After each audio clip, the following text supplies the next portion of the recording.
കർത്താവിൽ പ്രിയ സഹോദരി സഹോദരങ്ങളെ, ടീം ഷെക്കേനയിൽ നിന്ന് ഒരു സന്തോഷ വാർത്ത നിങ്ങളേവരെയും അറിയിക്കുകയാണ്. ഈ വരുന്ന ഡിസംബർ 11-ാം തീയതി മുതൽ 16-ാം തീയതി വരെ മുരിങ്ങൂർ ഡിവൈൻ ധ്യാന കേന്ദ്രത്തിന്റെ മലയാള സെക്ഷനിൽ വെച്ച് അഭിമന്യ പിതാക്കന്മാരും കേരള സഭയിലെ പ്രശസ്ത വചന പ്രഘോഷകരും ചേർന്ന് ടീം ഷെക്കേന നയിക്കുന്ന ഡുനാമിസ് പവർ റിട്രീറ്റിനെ കുറിച്ച് നിങ്ങളേവരെയും ഒത്തിരി സ്നേഹത്തോടെ ഈ ധ്യാനം അറിയിക്കുകയാണ്.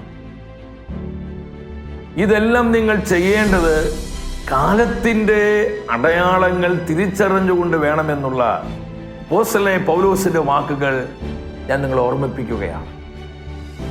ഡുനാമിസ് എന്ന ഗ്രീക്ക് പദത്തിനർത്ഥം ശക്തി എന്നാണ്, പവർ.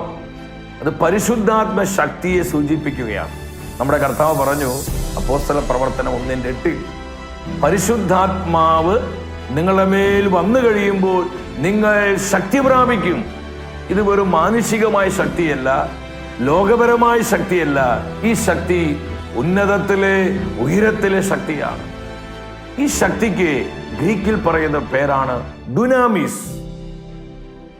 ഈ കാലഘട്ടത്തിൽ മറ്റെന്തിനേക്കാളും നമുക്ക് ആവശ്യമായിരിക്കുന്നത് power of the holy spirit ആണ്, പരിശുദ്ധാത്മ ശക്തിയാണ്.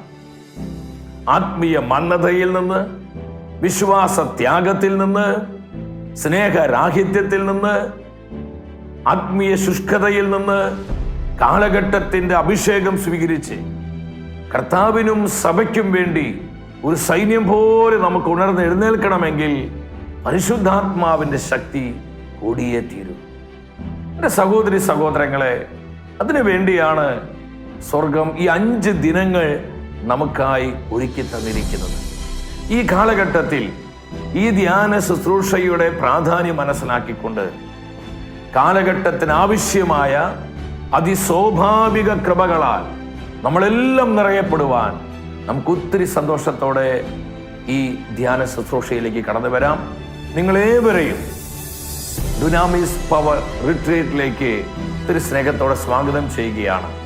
ഞായറാഴ്ച വൈകിട്ട് 4 മണി മുതൽ ആരംഭിച്ച് വെള്ളിയാഴ്ച രാവിലെ 9 മണിക്ക് ഈ ധ്യാനം സമാപിക്കും. നമുക്ക് അവിടെ വെച്ച് ഒരുമിച്ച് കാണാം, പരസ്പരം പ്രാർത്ഥിക്കാം, വചനം പങ്കുവയ്ക്കാം, പരിശുദ്ധാത്മാവിൽ നമുക്ക് ആരാധിക്കാം. കാലഘട്ടത്തിൻ്റെ ദർശനങ്ങൾ സ്വീകരിച്ചുകൊണ്ട് കർത്താവിനും സഭയ്ക്കും വേണ്ടി ഒരു സൈന്യമായി നമുക്ക് ഉണർന്നെഴുന്നേൽക്കാം. നാം ഏവരെയും കർത്താവ് സമൃദ്ധമായി അനുഗ്രഹിക്കട്ടെ. ഒരുക്കത്തോടെ പ്രാർത്ഥനയോടെ ഈ ശുശ്രൂഷയിലേക്ക് നമുക്കെല്ലാവർക്കും കടന്നു വരാം.